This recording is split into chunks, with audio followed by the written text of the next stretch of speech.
Welcome to Get Your Goal with Paula B. I'm your host, Paula B. I'm a weight loss and menopause expert, certified life coach, and author of the book, Mind Over Menopause. On this podcast, we dive deep into the mindset tools and proven Get Your Goal formula that will help you lose weight for the last time. Are you ready to get your goal? Me too. Let's go. Hey, goal friend. Welcome to episode number 271, Getting Unstuck. Are you ready for this one today? This is going to be a deep dive into one of the most common things I see as a weight loss life coach, where we feel like we're doing all the things and yet your weight isn't changing, or it is, but it's like bouncing around. Like you've got 2 or 3 numbers that you just keep seeing on the scale all the time, and you'd really like to get unstuck. Well, today we are diving deep. I've got the answers for you. I've got 3 different answers for you today, and we're just going to get a little bit deeper into the onion with every one of them. So let's go. Let's first of all start off by talking about whether or not you're actually stuck, because this is the thing that I think can really help you start to see where the mindset work meets the science and biology of weight loss. Like there's always this intrinsic, it is your mindset and it is your body.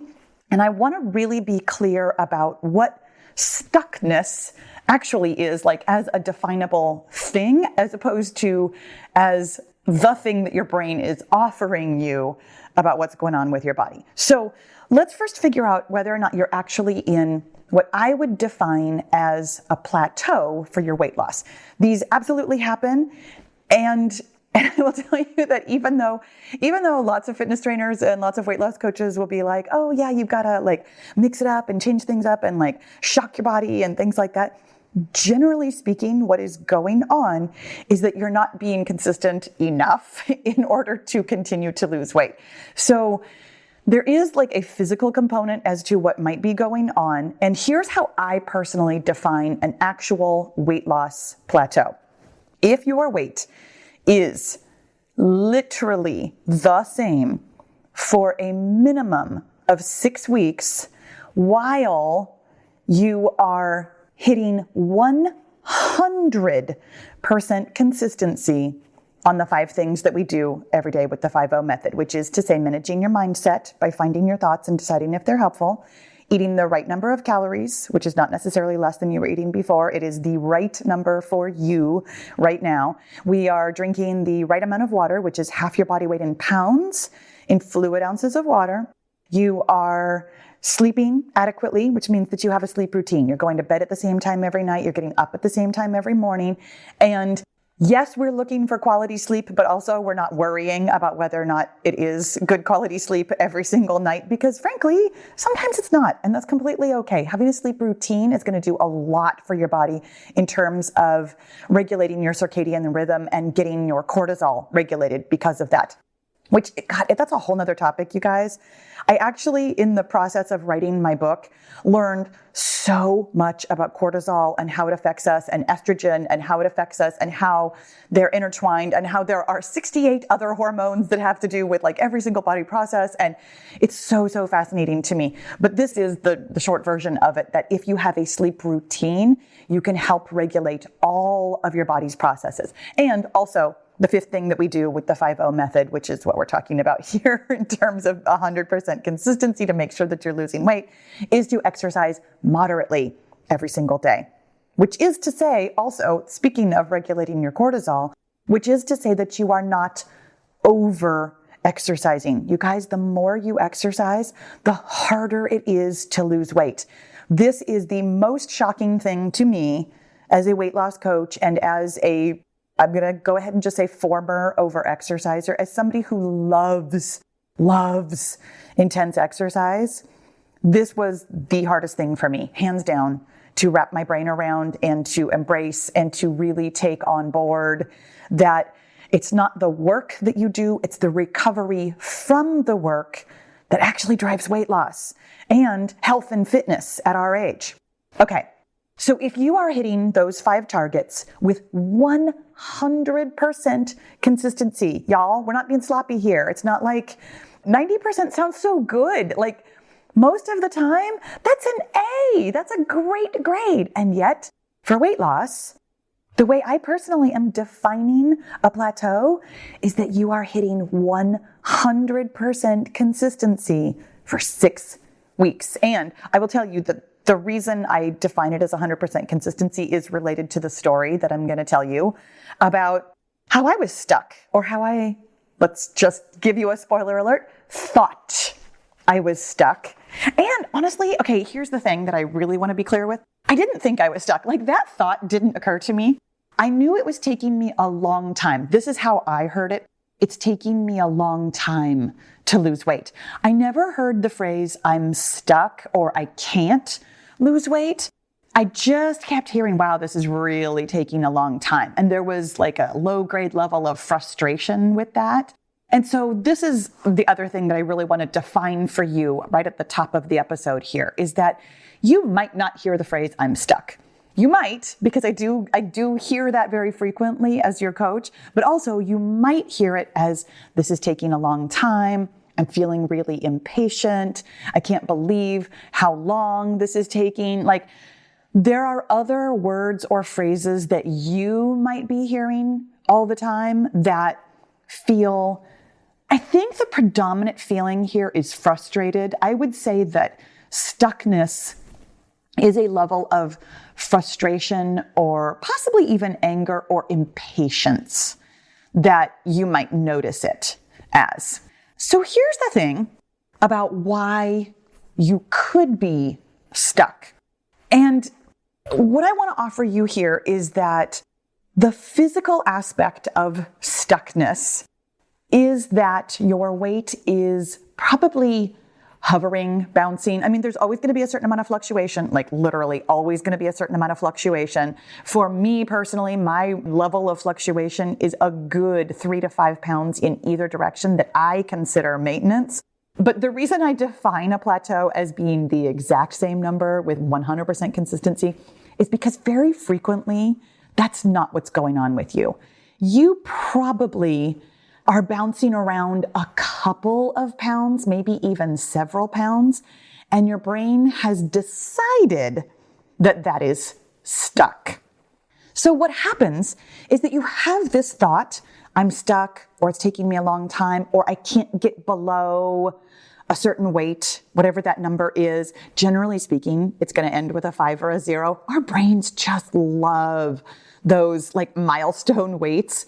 And sometimes it feels especially difficult. Like, you can hit the 0, but you can't hit the 9 right below it. Or you can hit the 5, but you can't hit the 4. Like, we have these, I mean, they are perceived barriers. They really are. There's nothing about the 9 or the 4 that actually makes a difference to your weight. But we, as human beings that live in a society that have this social construct that numbers mean things, that we really see certain numbers as being meaningful. So you'll notice over time that your number is hovering. The noticing of that creates a thought in your brain. You have a thought like, I'm stuck, I can't get below such and such, or it's taking so long to get where I want to go. One of those 3 is probably what you're hearing.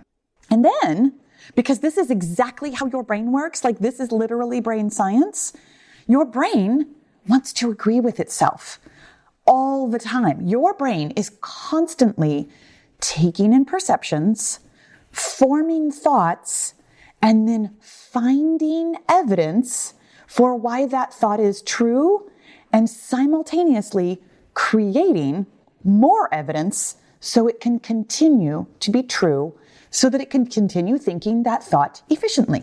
Continuing to think that thought takes less energy than thinking a new thought. So what your brain will do to create more evidence is what your brain is always doing. You have a thought that creates a feeling that drives actions. So in my case, here's what happened. I was losing weight, and this was already several years ago at this point, which is super funny to me because it feels like it was just yesterday, but it was not. It was 2019. It was 2019 when I just turned 50. or was about to turn 50, actually, is when I was losing weight. I was like 49, and I was really starting to notice a lot of changes in my body about how it was reacting to over-exercise and what was going on with me. I was still really grieving my sister. She'd only been gone, a year and a half, not quite 2 years at that point. My kids had grown up and moved away and then come home. Like, there were circumstances in my life that created what I call the Swiss cheese effect. And I can't even take credit for this. This is something my sister told me about a long time ago. This is wildly unrelated. Don't mind me, but I'm going to tell you a little story. My sister was a flight attendant way, way, way back in the early 90s. And I have a deep fear of flying. And so it was very ironic to me that I come from a family where, like, both of my parents worked in the airline industry. My grandfather was like an air pioneer. My sister was a flight attendant. Like, my whole family loves to fly. And I used to have this really deep fear of flying. I'm really working on it. The more I travel, the more I'm enjoying it and finding it not so terrifying. But anyway, so I had a deep fear of flying. I was flying somewhere, and my sister told me a couple of things. First of all, she told me something that's so obvious that I still think about it all the time. She's like, the pilot doesn't want to die either, right? Like, duh, of course. Of course the pilot is doing everything in their capacity to keep the plane in the air as long as it's supposed to be in the air, and then get it back on the ground when it's supposed to be on the ground. Like, obviously. But anyway, she was talking about all the different systems and checks and balances and all the different things that would have to go wrong for a flight to go horribly wrong. And so she called it the Swiss cheese effect. Like, this hole over here would have to line up with this hole over here on this completely different system that doesn't have anything to do with one another. And like, the likelihood of all of the different things going wrong would be like laying Swiss cheese on top of each other so that all the holes line up so that you could see all the way through all of these different slices. And so I think about this somewhat frequently in wildly unrelated ways about how Swiss cheese can actually explain lots of things that don't actually have anything to do with one another. Anyways, here's what your brain does.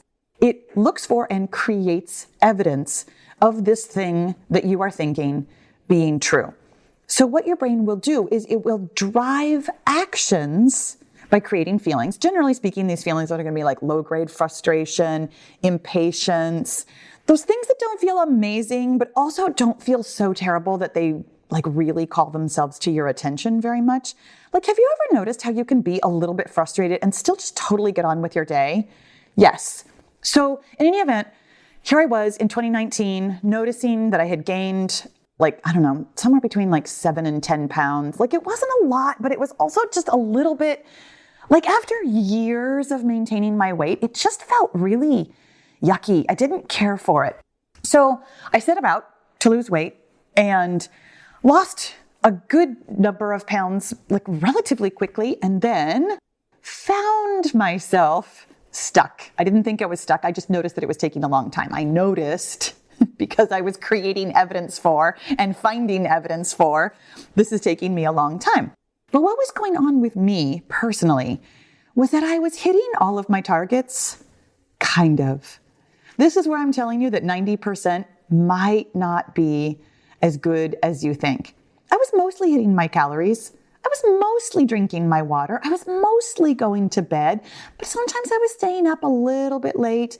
Once every 3 or 4 days, I was going over my calories. Once every 3 or 4 days, and not on the same day, but at different times, I was over exercising.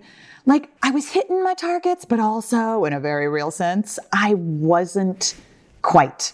So my brain was offering me, I'm doing all the right things. And this is me being very whiny. And I apologize because I know you don't mean to whine at me, but that is how I hear it because it's how I heard it in my own head when I was whining about doing all the right things, but I couldn't lose weight, that it was taking so long, that I couldn't believe that I couldn't get past where I was.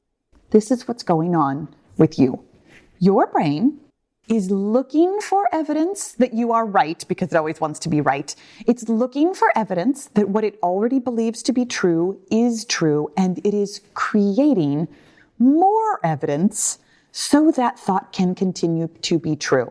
It's taking me a long time, made my weight loss take longer because I thought it was true, because this is what brains do. Brains think that they are right. So This is why I offer you to really take a look in a really curious, compassionate, committed way, like we talked about last week, at what is actually going on. When you can very gently look at your habits and look at the 5 things in the 5-0 method, which, by the way, I don't think I invited you to download it if you don't already have it. It's on my website, getyourgoal.com, for free. It's in the show notes. It's everywhere. Truly, if you know me anywhere on social media, the link to get the 5-0 method, it's everywhere. But so I really want you to very compassionately and curiously and committedly look at your consistency. A lot of C's in that sentence. When you can notice that you're hitting your targets, but maybe not really hitting your targets, that's when you can see what's going on here. But also, seeing what's going on here, honestly, might not get you where you want to go. Because what frequently happens, what happened to me, this is exactly what I did. I saw what I was doing, and so I just doubled down on, okay, I got to do these things. I got to hit my calories every day. I got to make sure I'm not over-exercising. I was just trying to white-knuckle my way through.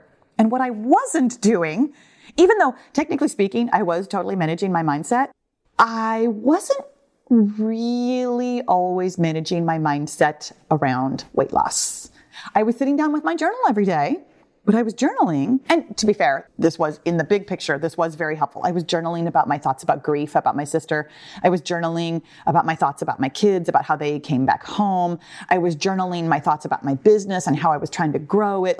I was journaling. I was finding lots of unhelpful thoughts. I was moving through my mindset in a lot of different areas, but I wasn't very often looking at my thoughts about my weight.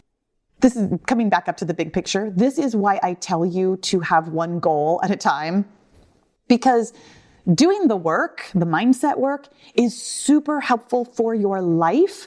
But if you want to figure out what's going on with your weight loss, you have to examine your thoughts about your weight loss. This is why I offer you the journal prompt in the 5-0 method of, what do I think about today's numbers? It's really important to actually look at your weight loss if you want to know what's going on with your weight loss. And that sounds so obvious. And yet at the time, it totally wasn't to me. So let me say it plainly to you. In order to know what's going on with your weight loss, you have to look at your weight loss. Finding those thoughts is going to help you move forward. So here's how we find our thoughts and decide if they're helpful for moving forward. It's called the 2-step tool. I offer it to you in the 5-0 method, and it actually has 7 steps. The 2 steps of the 2-step tool is to find your thoughts and decide if they're helpful. And I'm starting to come to the conclusion that that particular phrasing of step 2, decide if they're helpful, isn't super clear about exactly what you're going to do.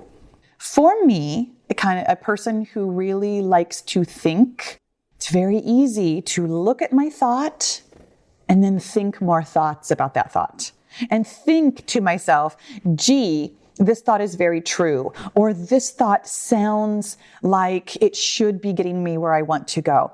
My friends, the way you decide if a thought is helpful is to feel the feeling that it's creating for you. Now, the reason I slowed down there, and the reason I want to be really clear about this, is because this is the part that you are going to try to avoid. And I say this with so much love. It's the part I tried to avoid for months. I kept looking at my thoughts and being like, oh yeah, that's unhelpful. I could see that it was unhelpful. I could think that it was unhelpful. But the thing that I was avoiding doing was actually feeling the feeling that my thought was creating.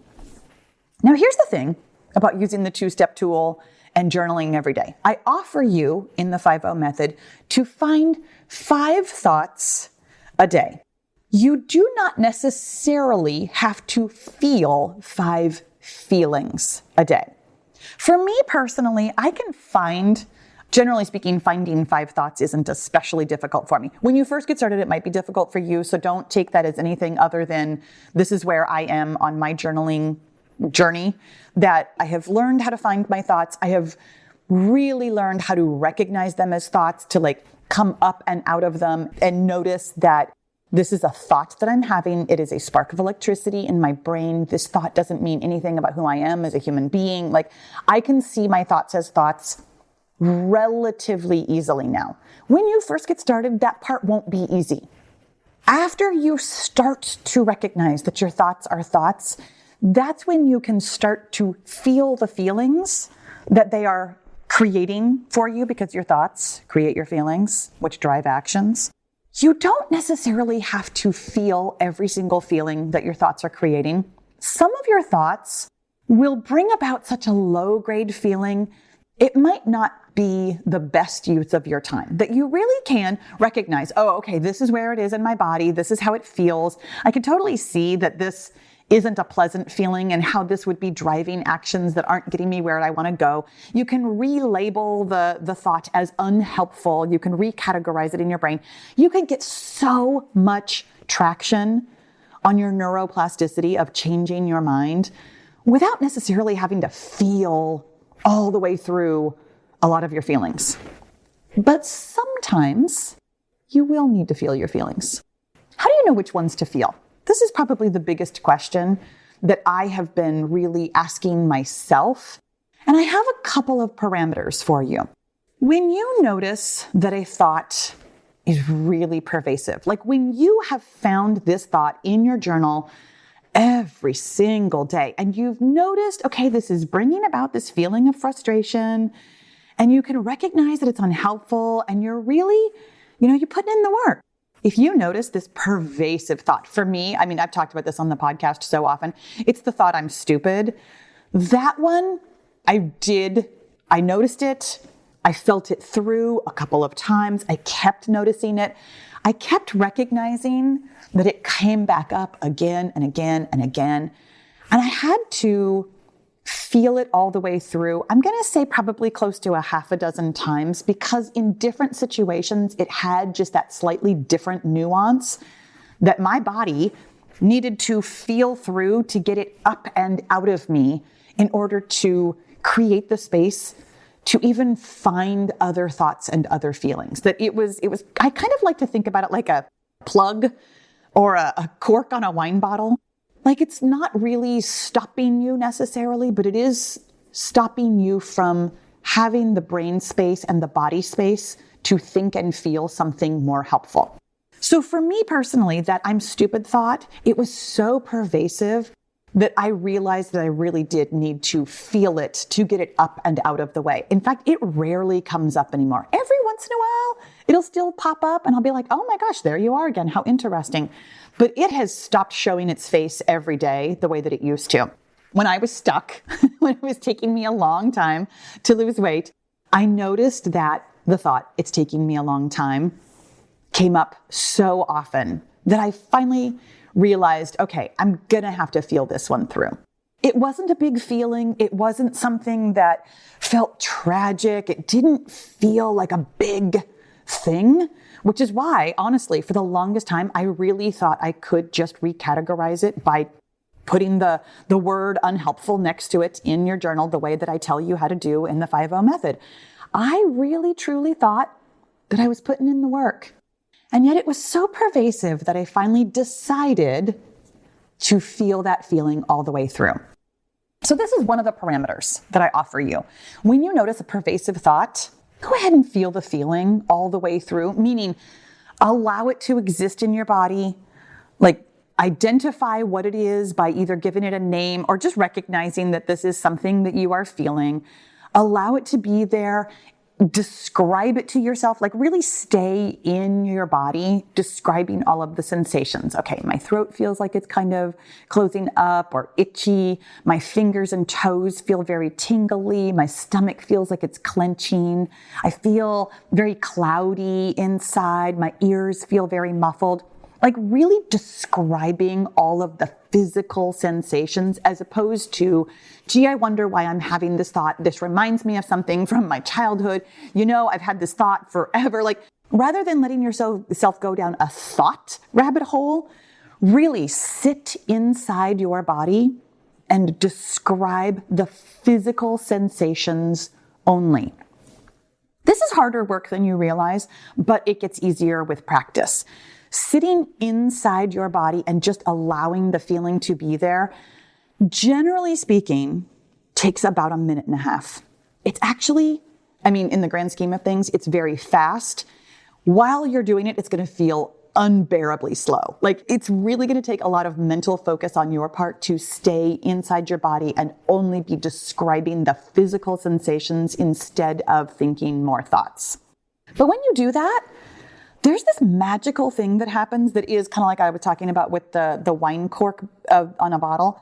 Feeling your feeling all the way through actually releases it from your body. I don't have the science behind this, and it is something that I am currently doing a little more research and a little bit more just personal work on, like paying attention to how it appears to be working in my life, like anecdotal evidence, how it appears to be working in my clients' lives. As a coach, one of the things that we do in the Get Your Goal group is I facilitate the feeling of your feelings. And I've noticed with everybody who does this that it's not necessarily immediate, but there is the effect of creating space in your brain and in your body to find a better thought, to work on that neuroplasticity, that there really is something about feeling the feeling all the way through that releases the hold that thought had in your life. So for me personally, once I recognized, okay, I gotta let go of this thought / feeling of this is taking a long time. As soon as I did that, I found that it was easier to be doing the habits that I wanted to be doing. But then there was another layer. To recap so far, the first layer is to actually look at the physical situation of what's going on with your weight. Is it an actual physical plateau or is it a mental plateau? And just so you know, it's pretty much always a mental plateau. The second way to look at this is to really understand your thought of I'm stuck or this is taking so long and work through that feeling. Here's what I'm going to offer you is that there's another layer of the onion for, I'm going to say most of us. I have found with most of my clients that the reason they even start thinking I'm stuck, or this is taking too long, or this is taking such a long time, or I can't get below whatever. The reason that even comes up at all is because there is some association with the number around which you are, quote unquote, stuck. Now, here's how your brain works. Your brain makes associations all the time. Like, your brain is taking in, I always say millions, but it's probably billions, because truly, if you start thinking about all of the light particles and the sound waves and the smells in the air and the things that you are touching and all the memories, and by the time you start really thinking about how many perceptions your brain is taking in at any given moment in time, and then there's 24 hours a day, and then you're sleeping and dreaming and doing all the other things too, like, plus all of the internal processes that your body is paying attention to, like your hunger signals and what's going on with your liver and what's going on with your blood sugar and your pancreas and all of the things. Your brain, in order to move forward, has to clump things together. It has to categorize things. And sometimes your brain categorizes things together. And by sometimes, I mean frequently, but let's just say sometimes, giving your brain a break here, it's really doing a lot of work. But sometimes it clumps things together that have absolutely nothing to do with one another, which is to say, it creates an association between your weight and literally anything else in the world. Your weight has no meaning. None. Nothing. It means nothing. Your weight means nothing. Your weight is meaningless. And yet, you and I, and everybody else on the planet who weighs themselves, makes our weight mean something about us and about what's going on in our lives. You have associations with your weight and unrelated things. Here's how this played out in my weight loss journey. I got back down to the number that I was when my sister died. And my brain offered me that I couldn't possibly get below that number because my sister was dead. Now, I hope that when you're listening to this, it's incredibly clear how wildly unrelated those two things could ever possibly be.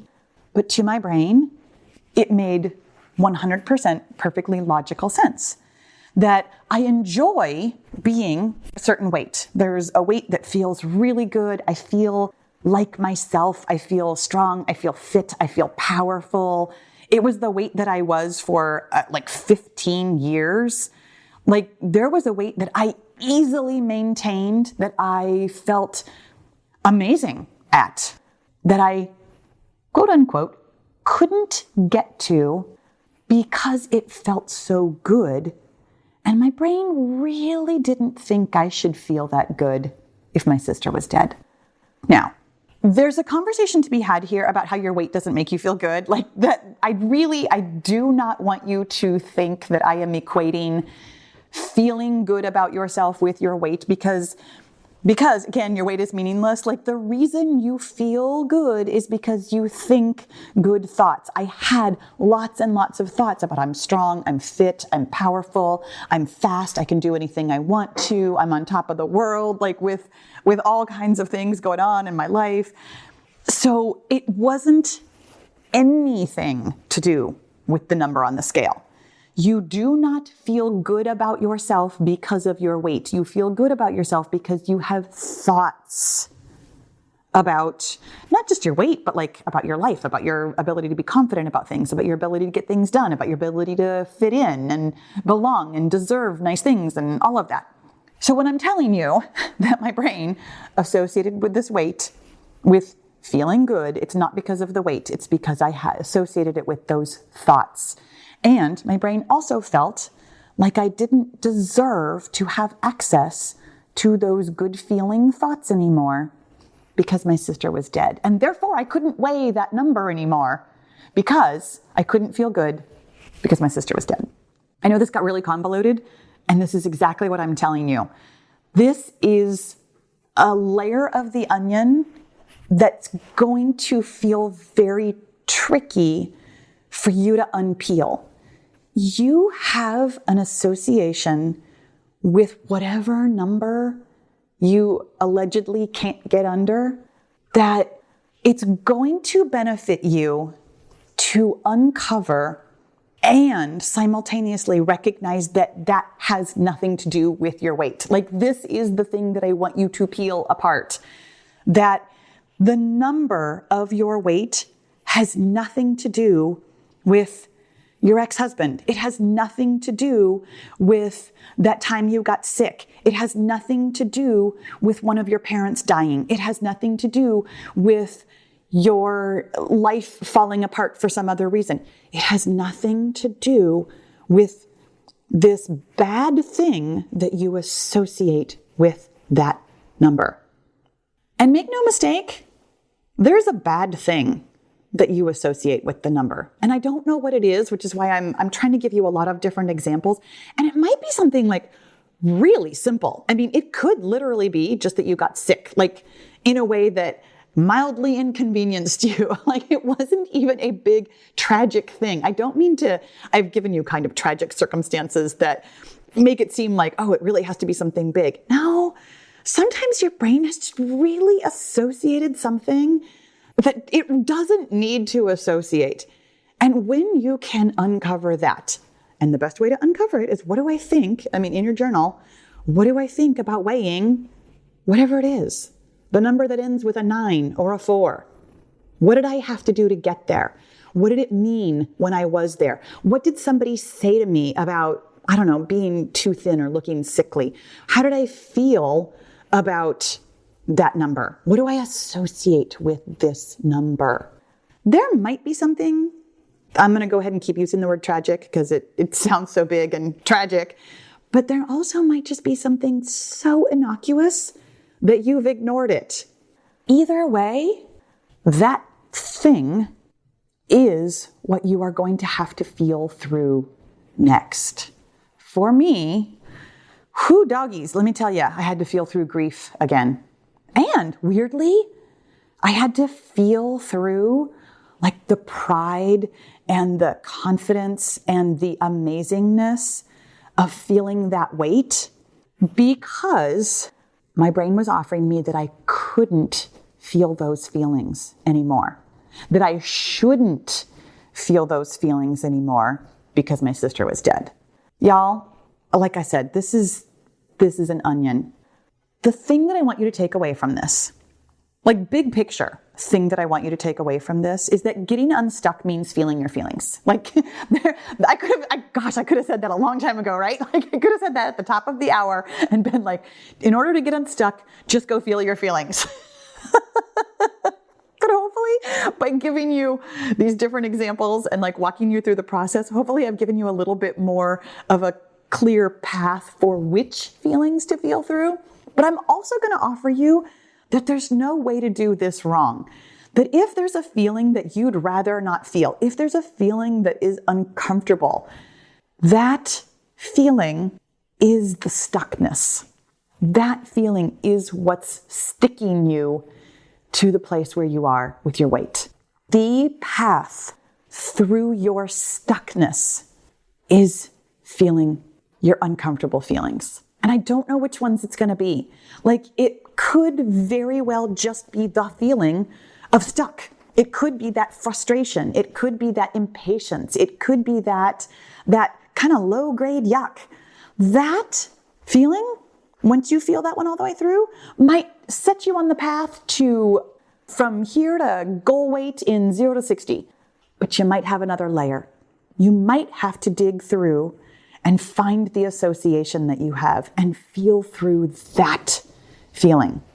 You might also have to feel through what sounds like it should be a good feeling of what's waiting for you on the other side of stuckness. If you get to your goal weight and you anticipate that amazing sounding feeling, but you have some reason why you think you shouldn't feel that feeling. Like you've been taught your whole life that you can't feel proud of yourself. You've been taught your whole life that you can't brag about yourself.